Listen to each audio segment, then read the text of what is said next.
Hello, everyone, and welcome to our 11th episode of Decoding AI in Healthcare. We are privileged to welcome today Dr. Anthony Chang, who is a pediatric cardiologist and medical director of the Heart Failure Program at Children's Hospital of Orange County. Dr. Chang serves as the Chief Intelligence and Innovation Officer of CHOC, Sharon Disney Lunt Medical Intelligence, Information, Investigation, and Innovation Institute.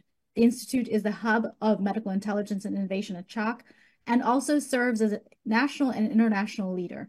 MI4 was the first institute of its kind at Children's Hospital. Dr. Chang completed his Master of Science in Data Science with a subspecialization in artificial intelligence from Stanford School of Medicine and has completed a certification on artificial intelligence from MIT. Dr. Chang has a master's in business administration and healthcare administration from the University of Miami School of Business and a master in public health in healthcare policy from the Jonathan Fielding School of Public Health of the University of California, Los Angeles. Dr. Chang is also the founder of the Pediatric Cardiac Intensive Care Society and the founder of Asia Pacific Pediatric Cardiac Society. He started a pediatric innovation leadership group whose biannual symposium, Pediatrics 2040, Emerging Trends and Future Innovations, has become a catalyst for the International Society of Pediatric Innovation. Each summer, the MI4 Summer Internship Program, founded by Dr. Chang, mentors close to 75 young future clinicians. Dr. Chang's book, Intelligence-Based Medicine, is the first of its kind textbook in AI in medicine and is used at colleges and universities around the globe. He is the founder and organizing chair of several artificial intelligence in medicine that hosts meetings in the US and abroad, focusing on artificial intelligence, healthcare, and medicine.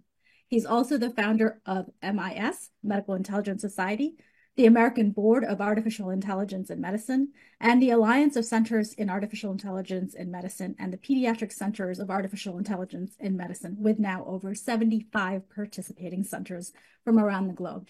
Amit and I are very privileged and honored to welcome Dr. Chang, whose courses we have personally taken and enjoyed and learned a significant amount about artificial intelligence. Thank you, Dr. Chang.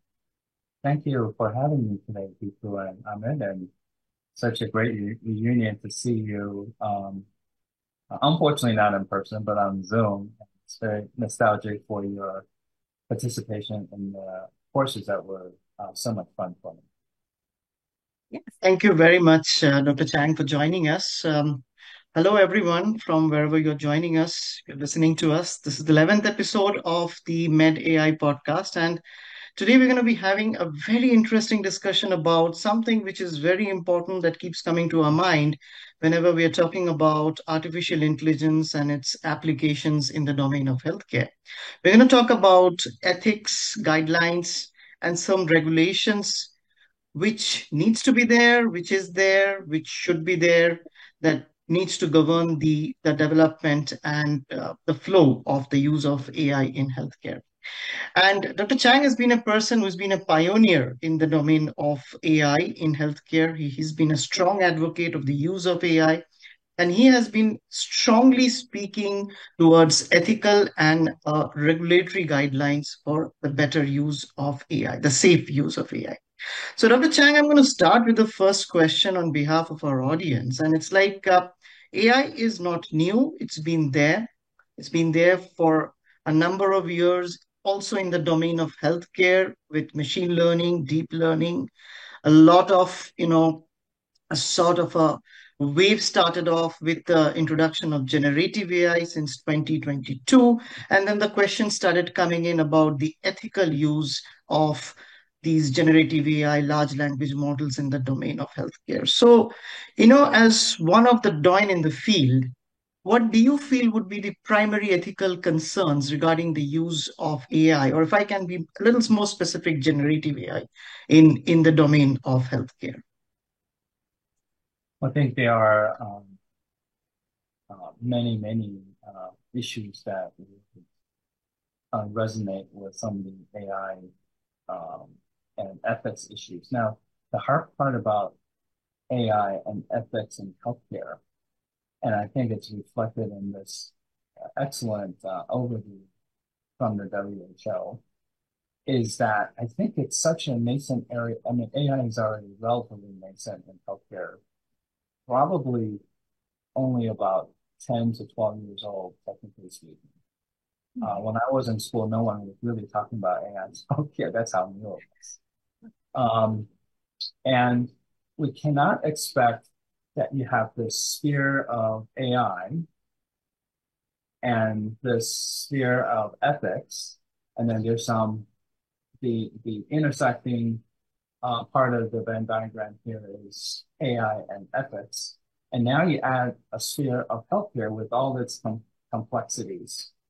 You can't just throw these three spheres together and say, now you have discussion of ethics of AI in healthcare.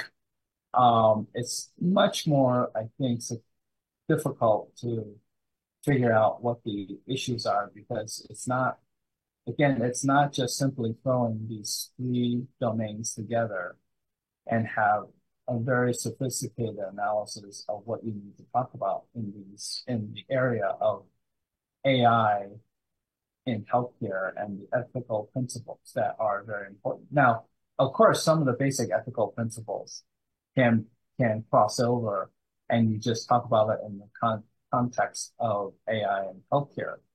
But I'm afraid it's not as simple as that because when you add AI to healthcare, you created now AI in healthcare and a whole new range of issues because you change the dyadic relationship between the clinician and the patient. Now you've added a third member to that relationship, potentially. So that I think is a geometric increase in terms of the issues, including ethical issues, um, when you put a new member into that relationship. So, the basic ones that people talk about often are, diversity, inclusion, equality, um, autonomy, beneficence, the traditional ones that surround ethics. But I think it's more complicated than that. And it really is important for us to not just say, well, we have this figured out, and just throw all the ethics principles into this and everything it's kind of like the, you know, uh, Chinese restaurant menu. It's not like column A and column B and at family dinner. It's a whole new cuisine. I just want to maybe at the beginning say that because I read the WHO document. First of all, they should be commended for being ahead of most medical societies and to have this document of AI and ethics in healthcare. It's one thing if it's AI and ethics, but they actually wrote this document for AI and healthcare, which is and the ethics of it, and I think it's tremendous work and vision to have this. But I think my only you know minor criticism or suggestion is that it's not like column A plus column B plus column C and you have it figured out. This is only the beginning, and the more sophisticated discussion will need to be engendered because I think that's where the crux of the issue is. I completely agree. I think, what I couldn't agree more in terms of this is the beginning because I do foresee in the next 10, 20, or however many decades, seeing new categories and new nuances being added to the pillars of bioethics that we traditionally learn in school as clinicians. And so absolutely. And I think part of it is also that a lot of the data that the generative AI, and we'll speak specifically on generative AI because that's kind of what the WHO guidelines documents kind of focuses on. But there's a lot of the black box kind of the black boxiness, I guess, so for lack of a better word, of, I guess, so for lack of a better word, as clinicians not knowing really adds a complex layer to our decision making. While they are wonderful partners in a lot of things that we do, we are going to need to learn how to really grapple with the ethics of this.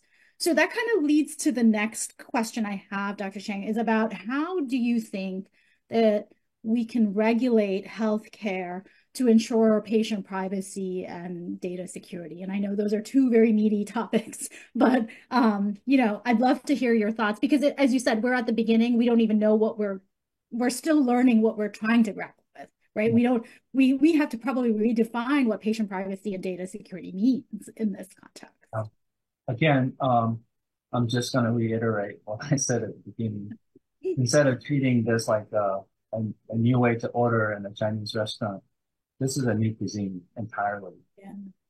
Now, there's some similarities across restaurants, types of restaurants, but we're talking new issues that surface as a result of putting these three domains together. And I'll give an example because I often get asked, okay, we kind of understand what you're saying, but can you give us some concrete examples like the way you two always ask in class, right? Yeah.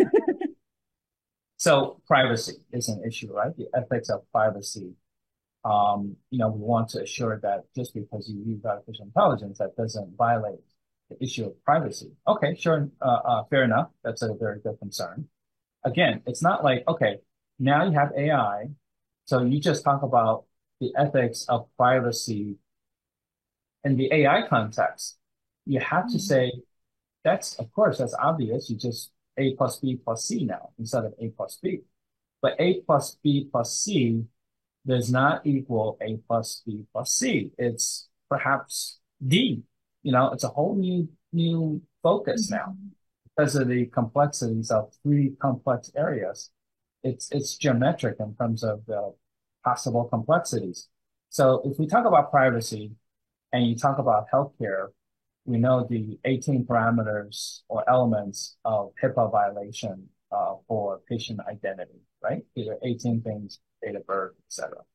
Yeah. Now, if you throw AI in the mix, say, okay, well, when you do an AI project, you need to be careful about patient privacy. But guess what? Patient identity has changed now with AI. For instance, now we're probably not far from the day, and maybe we're already there, that before I can get a 12-week EKG on you, and on it, I can get an echocardiogram on you. And you know what? They're like fingerprints. No one else on this planet will have that EKG findings, and no one on the planet will have those echo findings on it. So it's a new way of looking at privacy. If I look at an echocardiogram and AI is going to be good enough to say, this is Ahmed's echo and no one else on this planet. Well, we've now created a whole new dimension of, patient identity issues that is outside of the traditional ones that we know about. So that's just one small example, nano example of how complicated when you throw AI in the mix. It's a whole new different cuisine now. Because every single definition, traditional definition, privacy, autonomy, the traditional ethics principles, malfeasance, all of these, I think, have to be relooked at because I think AI changes all of our definitions. Just like when ChatGPT came out, there was a lot of excitement. We have to define, and then there's a lot of pushback, as you remember, on licensing, intellectual property. You know what? In the days of generative AI, all those definitions have to be re-examined. You cannot carry forward traditional definitions of these entities and expect that these work in the context of a new, I call it AI 2.0 because it's that big movement forward of AI or generative AI. It's a whole era that's new. Teaching, learning, testing, all of these have to be redefined in this new era. Because if you don't redefine or reconfigure the definition, then you're going to be stuck with dilemmas that have no solution or no hope of a solution. So the way we teach, the way we learn have to be redefined, the way we look at the ethics principles of autonomy. And what is autonomy? Is it autonomy in the context of a patient having access to AI? Is it autonomy? What do we mean by autonomy now? Again, it's like I'm a parent of two children. So my world totally changed when these two children came into my life. So let's say you have a traditional family, a mother and a father, and now you have a child. Okay.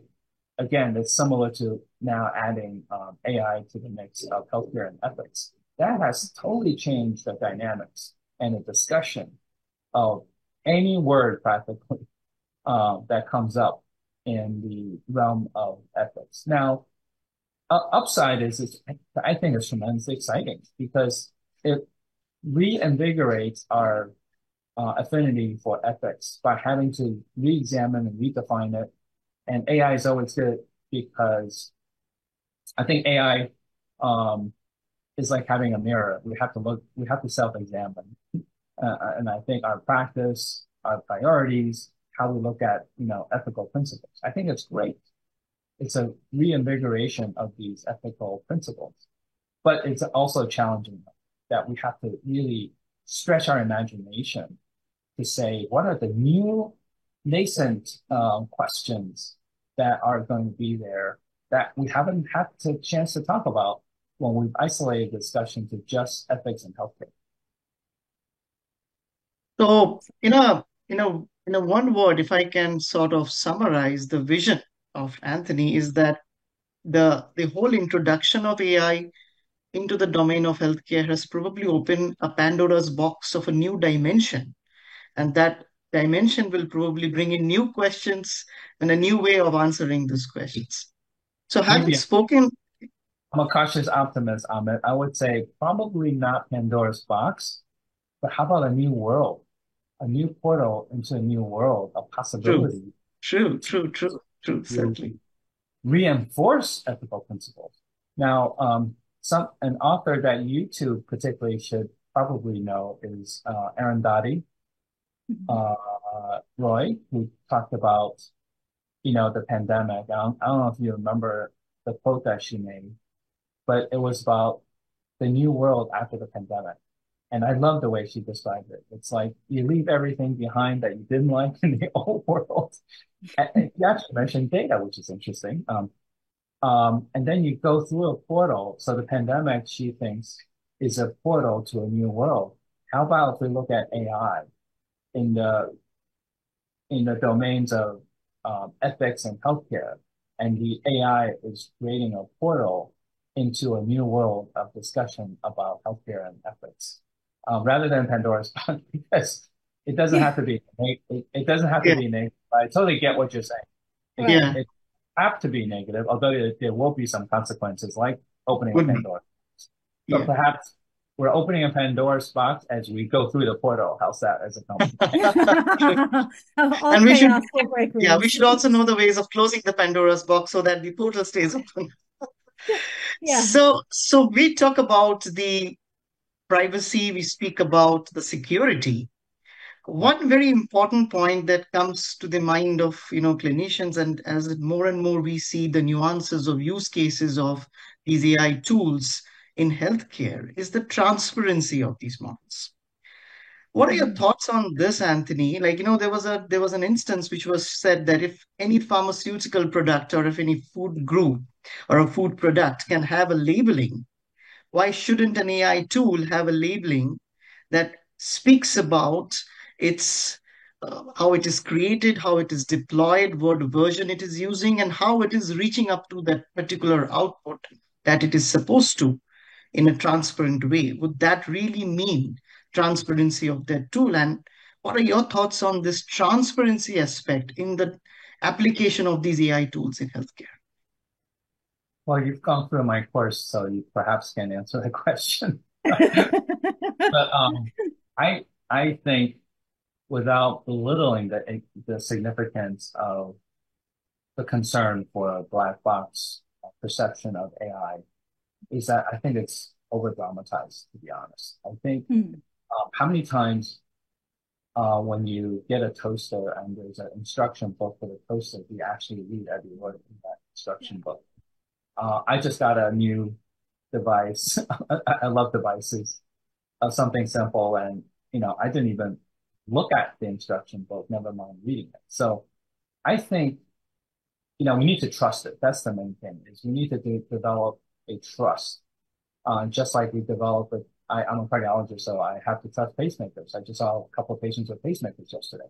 Now I'm Mhm. going to interrogate the pacemaker to make sure it's working, but do I need to worry about every single beat of the heart that's paced by the pacemaker if the interrogation is reasonably okay? I'm not going to spend that time worrying about it. Or figuring out, what's happening with every single electrical signal that's sent to the ventricle. So, and all the engineering aspects. So I think, yes, the first set of optics for the clinicians is, wow, this is technology that I don't understand at all. Um, but I think eventually clinicians are going to say, no, I'm going to try to understand it. I may not understand all the nuances, but it's okay because I think it's just as good, if not better than I am in terms of, finding a pattern in the data, for instance, or finding new patterns that I haven't learned about in school. I think we're going to get there this decade because I think it's going to For be more sure. impressive. But in the meantime, there will be obviously clinicians that say, the transparency is not there for me, so I'm not going to trust it. And I totally get that. I totally understand. But Yeah, for sure. um, I would agree. I think we'll well, get there within the decade. Yeah, I I agree. think given time, Um, we will learn to trust it more. Besides, if I were AI, I don't mean to be defending the AI, but if I were AI, I would say, Amit, tell me how your brain works. I don't think you get very far, even if you're neuroscience, because it is pretty complex, isn't it? It's actually more complex than deep learning, a lot more complex than deep learning. So to be fair and symmetric in the discussion, we should say, okay, so the black box of AI is probably partly deserved, but I can also say the pink bag of the brain has just as many, if not a lot more, ambiguities and lack of understanding than the black box. So we have to be a little bit fair. So I think we will. I'm already hearing less and less discussion about the black box. I think it's dated, but we have to respect the fact that there is not total transparency. But people are yeah. trying to, meet in the middle. So Yeah, I think what I'm hearing you say is trust but verify, right? I mean, I think yeah. that's part of all of, I mean, everything we do in medicine is about that, right? It's trust And but verify. humans have trouble with that people because Yeah. I'll give an example, a concrete example. You guys like examples. So I drive a Tesla with autonomous driving. Um, and I noticed that occasionally when my GPS comes up and says, you need to go all the way around, a big highway instead of going right through a shorter route. I would say half the time I'm not going to doubt it because I'm looking, I don't see a big fire. I don't see anything going on. The weather's perfect. Why would it want me to go all the way around? Well, there's obviously real-time information that I don't have access to, even though I have the traffic news on all the time. Mhm. So it knows something that I don't have access to. And you know what? The last dozen times or so, when the GPS is disagreeing with what I would do, the GPS has been correct. And I've I'm been, going to tell you, that's exactly my experience. And my yeah, kids laugh at me. They're like, yeah. Mom, you should have listened to it. I'm like, I know. So we learn, right? So Ahmed, if the GPS now, let's say, has been right the last 10 times, you know what? Each successive time now in the future, my threshold for not trusting it is going to go down continuously, right? To some point where even if I disagree with it, I'm going to give GPS the benefit of the Right. doubt. So I think, some people are already there with AI in healthcare. Others will still have, 5 to 10 more opportunities to prove themselves wrong before they say it's correct. So I totally get that. That's human nature, you know? Yeah, absolutely. Well, shifting gears just a little bit, one of the things that in terms of ethics, we come up against, and clinicians have to do this practically with every patient we see, whether you're doing surgery or not, is about managing informed consent. Yeah. And how we do that in the context of AI-driven medical devices or tools or whatever aspect of, whether we're using it in EHR format or an actual AI-driven Yeah. bot, for example, surgical robot. How do we manage that consent? How do you envision informed consent kind of shifting in this context? Yeah, I think it's fair for patients to understand, why a clinician might want to use it and the Mhm. rationale and everything.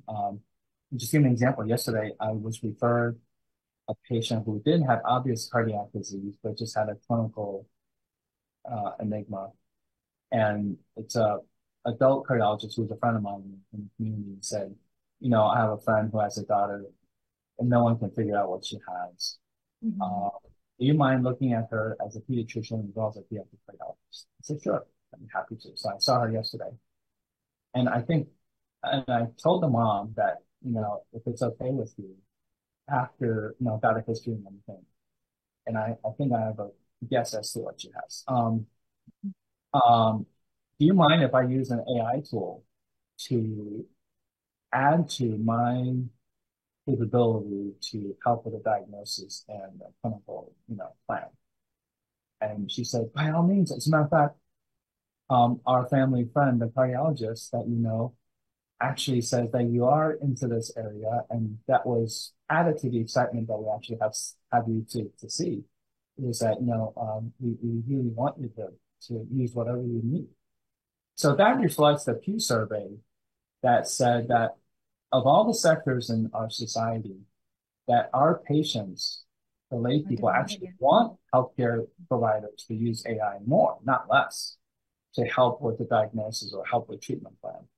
And I think that I look at this the other way around, and I'm sure you guys remember me saying this throughout the course. I'm actually much more intimidated or can't sleep at nights knowing that we're not using AI enough, not using it too much. Mhm. Now, I came up with a couple of diagnoses that other pediatricians and caretakers weren't thinking of just because they're relatively less common. But I think by the end of the decade, you will be liable if you don't use an AI tool in image interpretation, particularly, but Yeah. also even decision support.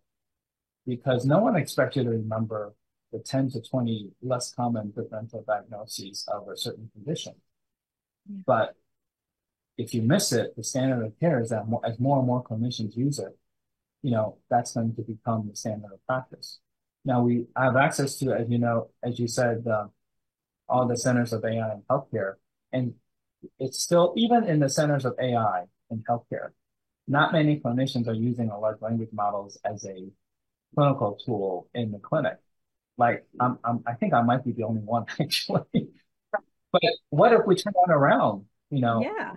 Right. upside down? Like it's rare or unusual for you not to use that tool. I'm looking Yeah. forward because I think that means that's going to give me a level of confidence for my own clinician. When I switched doctors about 5 years ago, but before that, I had a doctor that did a few things and didn't do a few things that really turned out to be negative for me. One, he forgot to remind me to get a vaccine um, uh, for uh, uh, I'm blanking on the thing that you get from herpes Shingle, that zoster, shingles. shingles. Yeah, sorry. Shingles, yes. I was over 50 and he totally forgot to remind me about the shingles vaccine. Guess what? On the trip, I traveled a lot back then. I had this really bad rash and then a painful rash. And I said, could this be like herpes or shingles? And then I realized that I didn't get the shingles vaccine. So of course I had shingles. And then so when I went back to see him, he said, I apologize. I totally forgot to give you a shingles vaccine to remind you to Mhm. get it because you're over 50. See, why did I have to suffer for a week and be out of work for a week? That was totally preventative. So it's even basic things, people, like preventive Yeah. care. You're into preventive care. It's just No, and preventive care. We can't even get yeah, the and basics. yeah, and I sorry, I didn't mean to interrupt, but it's more around, there's so much low-hanging fruit that we can really use for preventive care and screening care. Just by simple, whether it's a notification or a reminder to the clinician to say, hey, he's due for his zoster, he's fitting the criteria for blah, blah, blah, or due for a colonoscopy for blah, blah, blah, right? Even those kinds of notifications, and that's not necessarily even AI. We're not even kind of reaching into that realm. And we have a lot of tasks that we can certainly kind of externally outsource our knowledge to. When you were giving that example of the amount of knowledge that we have to kind of keep in our brains as clinicians, and I was thinking back to when I went to school, they would make us memorize the doses of all the medications, and we had to have like 200 meds that we needed, the antibiotics and the antihypertensives. We had to know the dosing and the frequency and the whole thing, and we had to remember. And now we don't require that because you know why? Because there's a source that they can go to and look that up. That's not knowledge that needs to be there, because an EMR can help you do that. There are databases that are built into the things that help us do that. And I see AI as one of those things. It's my external brain that's augmenting what I'm kind of doing. I think AI is going to, and I have the privilege of teaching at 3 or 4 schools now. Because sometimes the dean will say, what's the biggest thing you can do with AI in teaching our students? I said, hopefully, I will transform them and their activity from studying to learning. That's why. Because in medical school, we're studying, but by that I mean we're memorizing. It's so true. That's not very helpful when you're in the real world, in a clinical setting. What you need to learn in medical school, I feel, is learning. What you need to do is learning, not studying. And how to learn. Learning how to learn, I think, is the other. And learn, right? Yeah. So, and learn how to learn, I guess that's what you're saying also. Yeah. So learn how to learn is the most important thing you can impart to a medical student, rather than give them tasks to study. There's a wonderful quote by Antoine Saint-Exupéry. I think I may have used it in the course, is that rather than tell, your workers to gather wood and build the ship, just have them yearn for the sea. They'll figure it out, And it's a beautiful saying, because that's exactly what we do to medical students. We tell them how to gather wood, how to put in the nails, where to put in the nail. We give them an instruction manual rather than just say, here's a beautiful ocean out there. Figure out a way to get out there and explore. Because we're afraid to do that. We're afraid to give them autonomy, which is ironic because we teach giving them autonomy. In ethics, we don't even do it for our medical students. We give them virtually no autonomy. We do the opposite of the principles of ethics.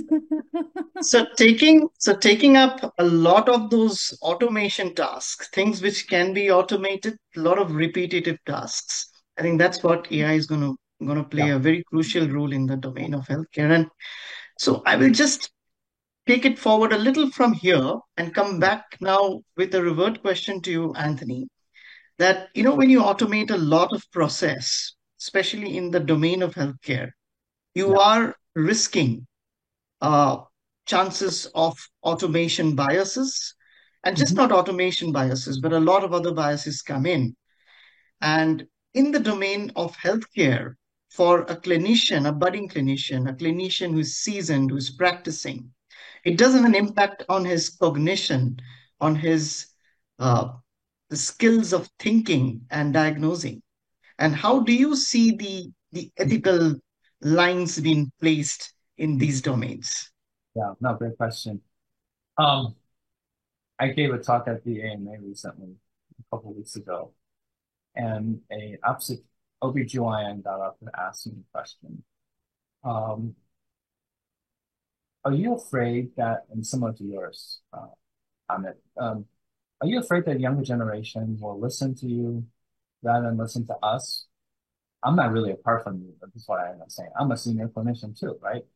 So his question wasn't malicious. He just said, very innocently, he'll listen to you and how you like students to learn medicine in the future and stop memorizing, and not listen to us anymore about how important it is to, not over rely on. And I said, let me ask you a question back. Would you let's say you're sick someday in the future in the hospital. Would you rather have a senior attending with not with what you say cognitive now experience and totally not uh, aware of the AI tools and refuse to use it? Would you rather have that clinician or a young resident who is very savvy at using AI? And he said, "Well, can I have both?" I said, "No, you're not Yes, allowed." that's the best option. Yeah, you It's have to not an pick one option. or the other. And he said, "Now that I think about it, I probably want, I probably want the younger resident who's really savvy at using AI." I said, "Well," then I flipped the question back and I said, you can have both.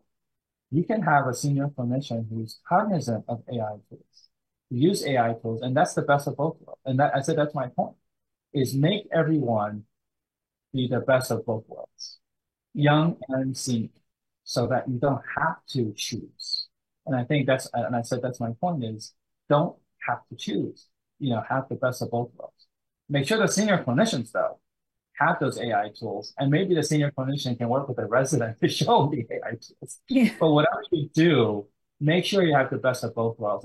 And I said that's how medicine will be practiced by the end of the decade, is that you Yeah. have to, and no doctor will be without one, right? Because that means you're driving without a safety belt. It's sure you can get away with it 99% of the time or less, but 1 or 2% of the time you're going to get into deep trouble because you're not able to use an AI tool. And I think patients eventually don't want you to do that. Yeah. It's one of the rare occasions when we can have our cake and eat it too, right? Yeah. You can be a seasoned I tell you, clinician. that's why I don't hesitate people to tell my patients and families, including the one I saw yesterday, would it be all right with you if I explore your daughter's case with an AI tool that I have? And I did a little bit of that before, but I wanted to make sure that she's totally on board. And she Right. said, absolutely. When you have these diagnostic odysseys of parents, I don't know if you've ever been in that situation. I'm actually in that situation with my daughters. Um, you want the clinician to use whatever it takes because Yeah. you don't want more testing that's unnecessary. That's unethical. If you Right. think about when you weigh the ethics of AI in healthcare, you can either say, what about the ethics of not using AI in healthcare? And also juxtapose it to the ethics of unnecessary testing. You know, I think that's unethical, unnecessary testing because you're not sure, because you don't have the confidence that you would have if you use AI. I think that's unethical, especially with the maturity of some of the AI tools now. Absolutely. So, is it ethical, just coming back to your prior example, people, is it ethical for you not to rely on a tool to check the antibiotic dosages and just Right. rely on your memory? Very Is true. that On your memory, right. I wouldn't Very rely on true. my memory, I'll tell you that right now. And probably it it's would come up to a point where the patient would probably ask the doctor that, have you checked your diagnosis Right. with the AI tool? I mean, and that's where you would have to stand out being a AI focused clinician or an AI seasoned clinician. And that's what we keep saying, that AI is not going to replace doctors, but AI trained clinician probably would replace a doctor who is not trained on AI. Yeah. and Deepu, I also don't like senior clinicians, including one on campus at Stanford that I know, who uses the mantra like, don't let technology, replace the human. I said, why are you saying it's mutually exclusive? You know, I, Right. s- I, I say the opposite. Technology makes you more human. Yes. Technology will make you more very true. human rather than the other way around. You know, technology should not always be thought of as something that will make you less human. And I said the fact that you can hold a patient's hand or you examine with palpate for the liver, but you miss a diagnosis, guess what? That patient is not going to be very forgiving. You can have all the bedside manner you want, but you know what? More often than not, when I'm referring a patient to a cardiologist or a cardiac surgeon, and I apologize and I say, he doesn't have the best bedside manner, but he's the best surgeon or the best interventional cardiologist. And, I would say 9 out of 10 times the parents don't care. You Yeah. know, they really Yeah. don't care. So don't oversell the bedside manner and the empathy because you can have that with technology, and you can Yes. probably have more of that with technology rather than the opposite. So I really it's a personal pet peeve when a senior clinician says, don't listen, don't rely on the technology because you can still examine patients. You should examine patients. You should hold the patient's hand. You can have it all, you But know. yeah, I was going to say no one is saying you shouldn't examine the patient, and no one's saying, yeah, That's my I point. think none of us in this room, and none of anyone I've met in my journey in learning about AI and medicine and healthcare has Yeah. ever said that that you should examine. In fact, that very clinician who said, I'm going to palpate the liver, I need to palpate the liver, is probably going to order an ultrasound to double confirm the findings of the size of the liver. And that is another technology, right? Well, And a couple examples would be interesting. So when I had the privilege of working at Boston Children's, I rounded with one of the godfathers of pediatric cardiology who was known for his examination skills. And I said, mhm. as a junior cardiologist, I don't mind, rounding with someone like that. And you know what? He wasn't perfect. He was wrong often, and all I'm saying is you have ultrasound. Why not do the ultrasound to confirm the diagnosis and rather just rely on stethoscope and ears? Because that's less accurate many times. Even in the best of hands, it's less accurate. But but you should do both, because maybe you'll pick up something when you listen to a patient that's not going to be discoverable on ultrasound. So do both, not just say, well, don't rely on technology, rely on human skills. And they're very emotional about it, which I really object because it's to me, it's like, you don't want to convince people not to use technology either, right? So Right. Yeah.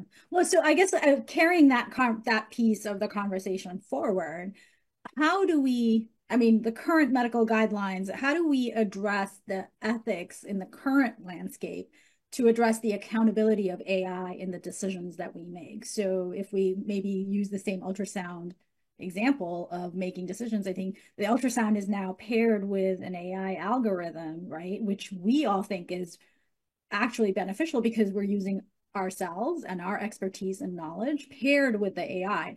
How do you kind of mesh or put together the guidelines in terms of guiding patients and these decisions that we make jointly?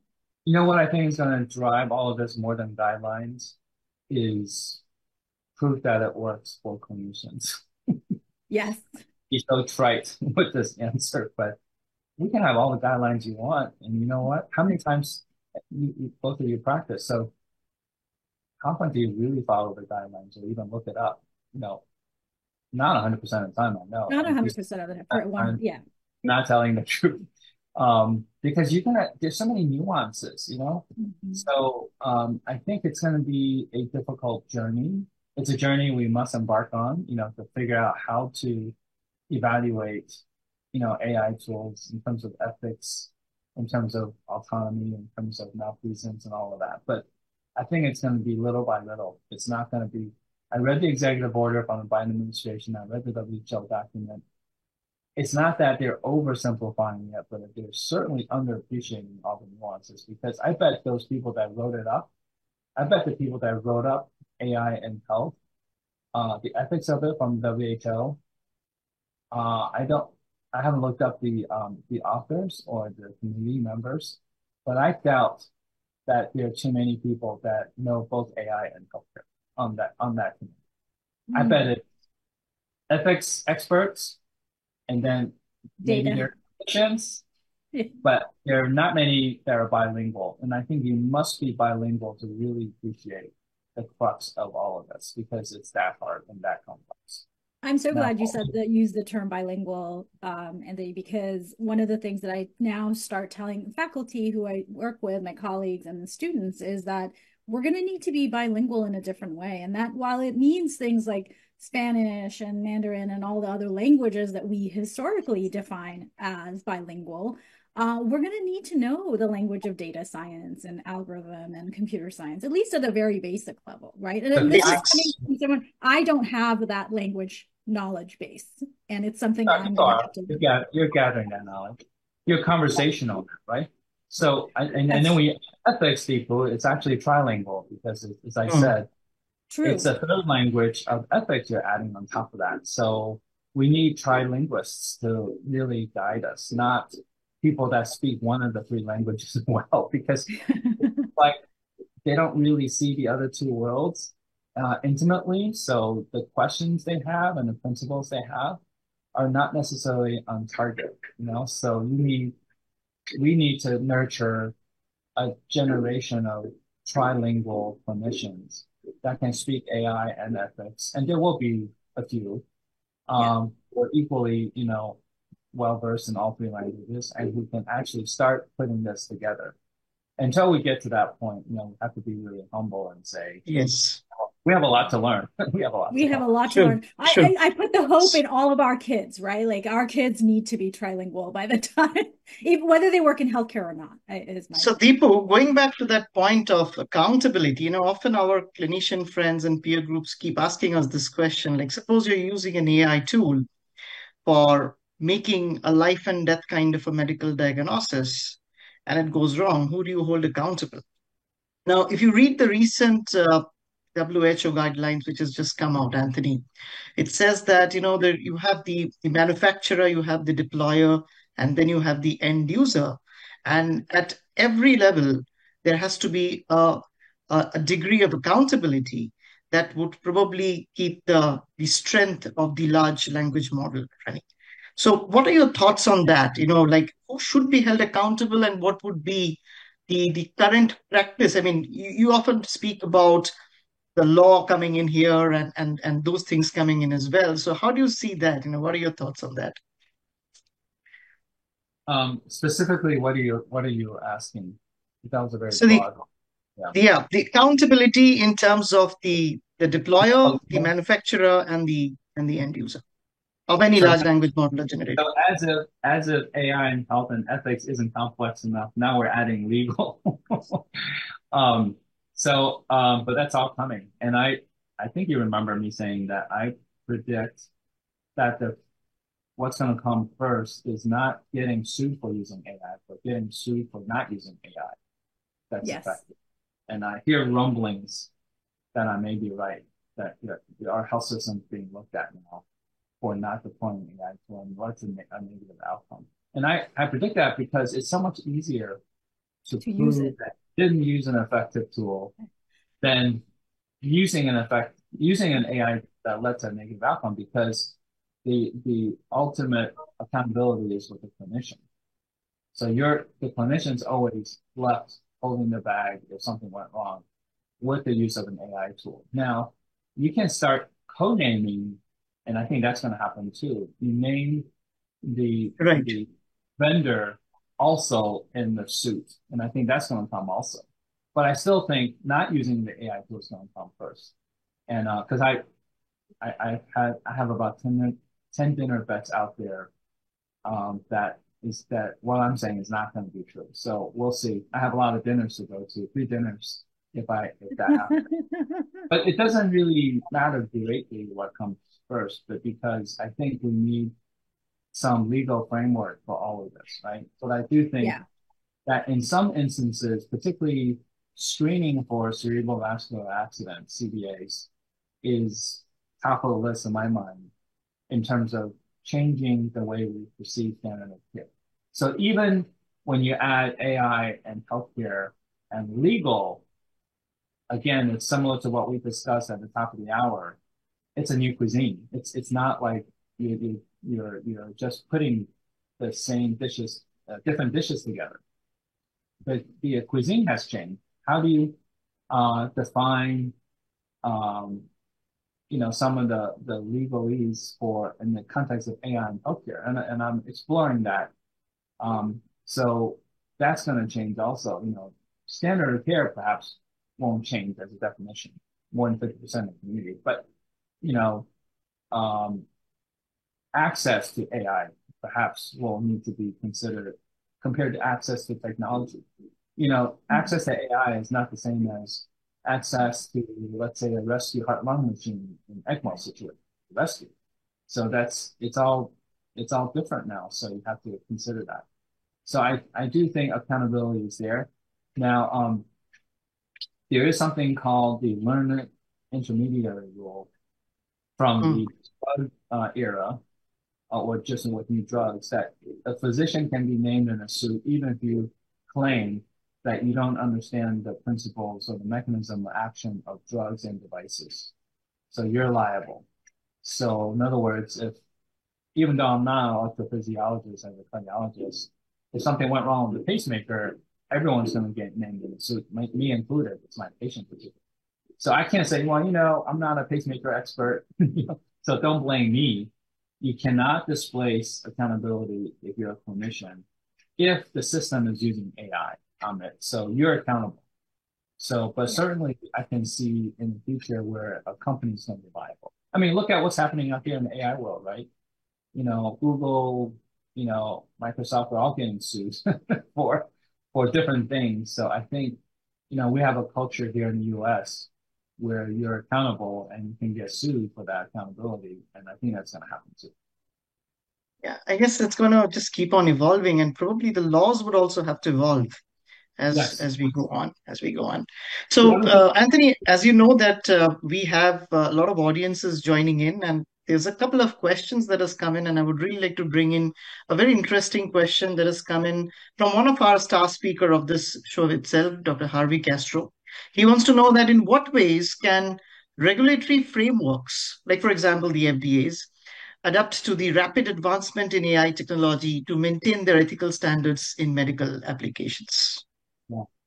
No, I want to give the audience the reference of something that Scott Gottlieb just wrote Hmm. uh, on regulatory aspects of AI.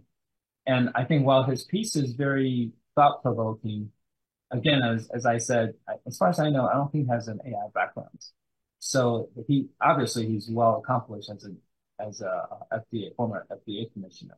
But I can see the gap when he writes about how what he suggests. Just the short version of the article is you can use precedent of other technologies. So I don't think he's spot on there because AI has a lot of differentiating aspects compared to a medical device, traditional medical device. He also suggested that perhaps you can start slow, you know, and just look at the results of the early uh, versions of the tool. And I think that's adequate. You can do that. But the thing is, it evolves every minute or hour if you wanted to. It's not like a medical device. We can have 1.0 of something and just count on getting experience of 1.0. You know, um, the AI in healthcare is like a much more fuzzy. It's like there's 1.0 and very quickly there's 1.03, 1.05. There's no such thing as you just wait for 2.0, Right. So I think that's not exactly on target. So I think it's a very thought-provoking piece, how to get a handle on regulatory aspects from the FDA commissioner's perspective. Hmm. That's why, as you recall from the course, I'm not a big fan of terms like, software as a device. I think it's a misnomer. I'm not a big fan of locked algorithm either. The last thing you want to do to an algorithm, as most of my Lock it. friends here, is to lock it. You want Yeah. to keep and very organic. And also, there's a term now, my good friend Jesse Ehrenfeld, who's the president of AMA, knows I don't like this term, augmented intelligence. First of all, I don't know how that's defined. And second of all, it oversimplifies AI in general. Well, it might be a term that is sugar-coated and easier to swallow, but I think we need to give the clinicians the benefit of the doubt that they need to understand what AI is and why augmented AI is not necessarily an accurate term. Yeah. So I do think, Ahmed, that we need to think, just be patient and learn these things rather than put different terminologies with different strategies and expect it to work. I think we have a lot to learn about regulating AI, and it's far more complex, I think, Yeah. than what we humans think right now. And if I can read, I wrote a newsletter I can give you on AI Med about his article, and I said, Alan Turing 75 years ago had it figured out. You can't just rely on humans to go up against machines. You need machines to go up against machines. So I think we're going to need regulatory algorithms to look after regulatory issues. We can't rely on just humans. The manpower isn't there to satisfy that need. And as you know, there are Yeah. more than 500 algorithms now approved or cleared by the FDA, and the FDA, yeah. number's going to keep climbing. So Yes. there's Yeah. no way that can be I mean, that can. I think one of the things that you point out is about the fact that we are not, I think we're going to have to think differently at a systematic and systems level and a process level, right? Software as a medical device by itself is now too boxed in, for lack of a better word, in terms of a definition, because we're going to either need to create a completely new category or really re-envision what software as a medical device really Have means. a linear approach when the Right. technology is exponential, right? So I Yeah. I suggested, and I think they took it in as a suggestion. They didn't say no right away. I said, we don't we don't regulate cardiologists to do every single procedure every single time. Right. So why not regulate the people rather than the algorithm? And I think they are thinking of having something called a merit evaluation of a cohort of people AI. that are designing the algorithm, which I think is the right approach. Regulate the people, not the algorithm, Yeah, I because mean, we've done it in other sectors like around quality improvement and sort like surgical skills and measuring those from a quality and research perspective. So yeah, I but mean just that like may be the by cardiologists to do procedures, why not regulate, groups of people that come up with algorithms and yeah. hope hope that is a good start, right? And regulating all the algorithms, I think is Yeah. So very in that same vein, sorry to interrupt. I'll just, I guess we'll close with this, I guess, final question, is about how, I think you've already kind of started talking about it, is what role do healthcare professionals have in overseeing and regulating AI applications in their field? And I think that goes right along with what you were just saying. yeah, The they human definitely checkpoint. Yeah. should be at the table to discuss it.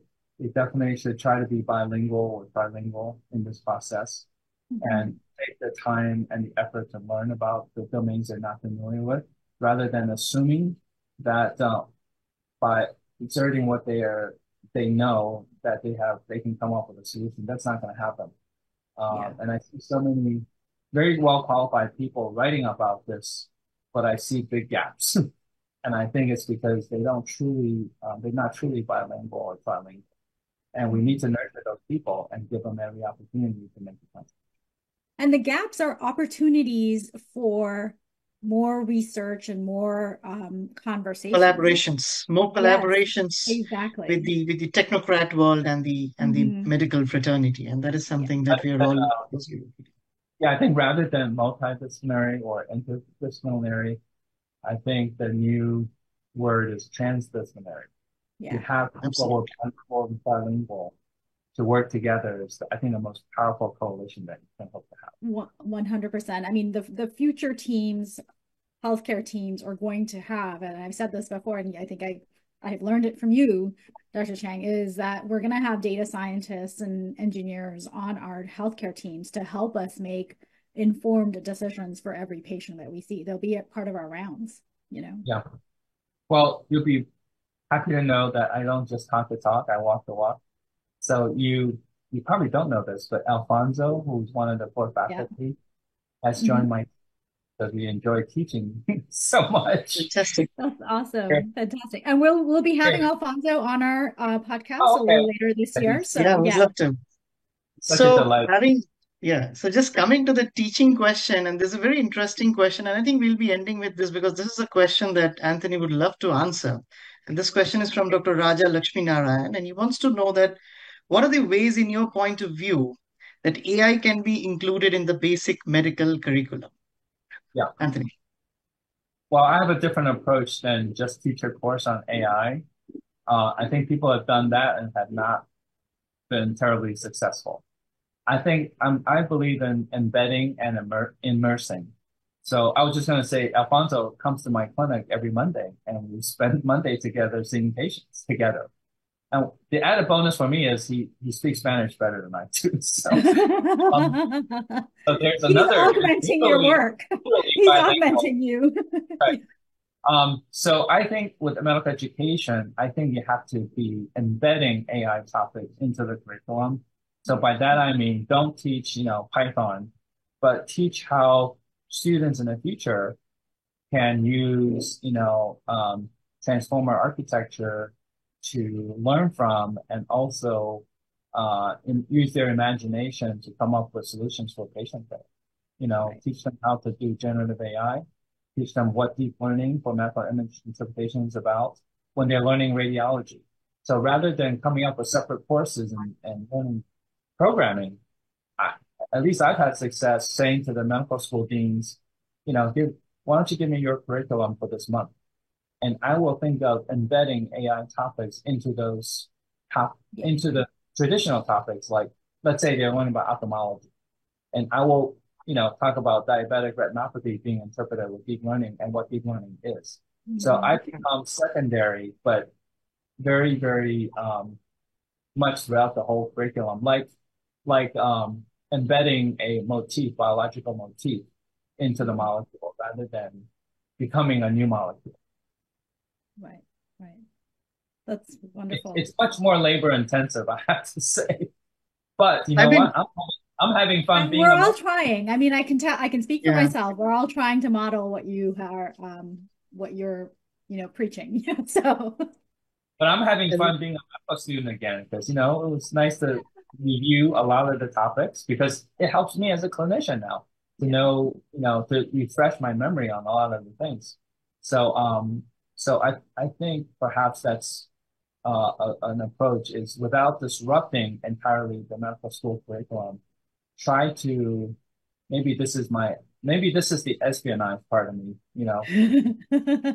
observe, get intelligence and influence without disrupting.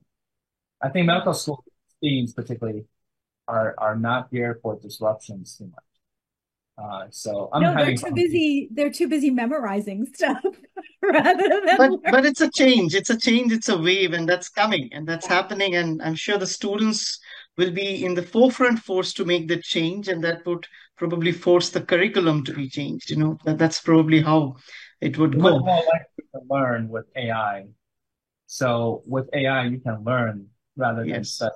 Let's try to encourage learning rather than studying. Yep, completely agree. So Well, then thank one full hour on ethics, guidelines, and regulations. I mean, it's a daunting task we had to sort of give you a glimpse of what ethics would actually mean. And like Anthony said, it's a lot of gray zones, a lot of work needs to be done. And we are evolving, and probably the guidelines and the laws would also need to evolve with it. But what's more important is that we stay focused, we know what our targets are, what our goals are, and as long as we do things with the right intent, I'm sure the guidelines and the algorithms are also going to be going in the right direction. So Anthony, before we end, one final take home message from you to all our listeners and viewers. Well, perhaps the take-home message from me would be what a wonderful range of opportunities for all the clinicians to do something more than practicing medicine. They can make a contribution by being more involved in AI and more involved with ethics and more involved with regulatory processes, to be, bilingual, trilingual, maybe even four languages, because that's the future, is the convergence of all of these into one amazing science of serving people. So I think the most exciting 25 years of medicine is coming and is already here. So I'm very envious of particularly our younger generation of clinicians, but I will try to be part of that as much as I can.